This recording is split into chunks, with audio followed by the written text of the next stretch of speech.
विवाह का गाना।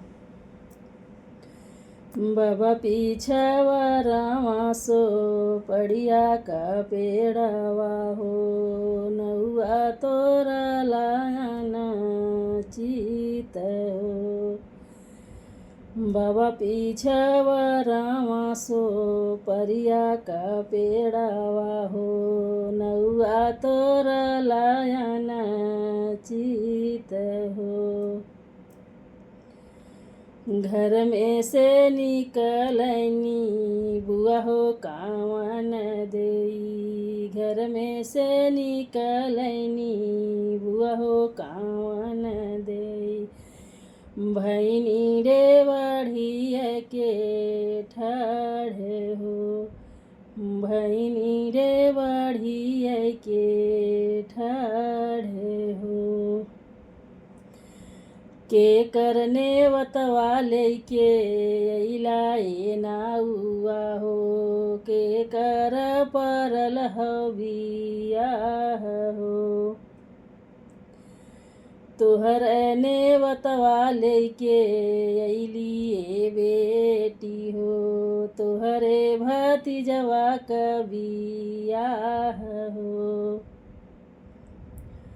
नैहर में हाऊँ भतीज का बियाहवा हो, ससुरे में देवर का बियाह हो।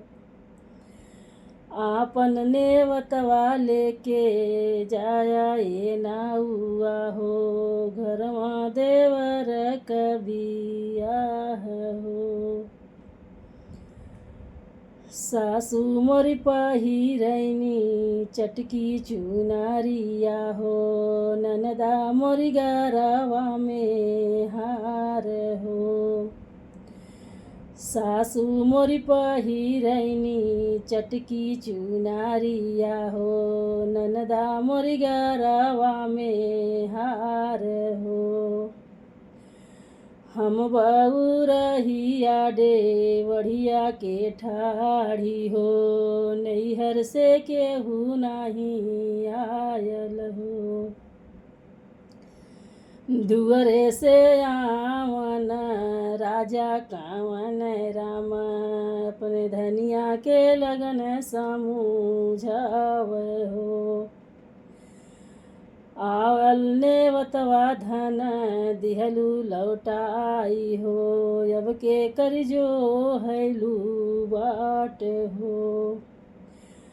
आयल नेवतवा धन दिहलू लौटाई हो, अब के करजो हैलू बाट हो। घोड़वा चढ़ल आवन भैया कावन राम, अपने बहिनिया लगवा जाई हो। बैठा तू मोरे भैया रतुली पालांगिया हो, पिया गंगा जल पानी हो। आयल नेवतवा बहिनी दिहलू लौटाई हो, हमारी बरतिया सजय हमरे दुआरवा हो, हमारी बरतिया सजय हमरे दुआरवा हो।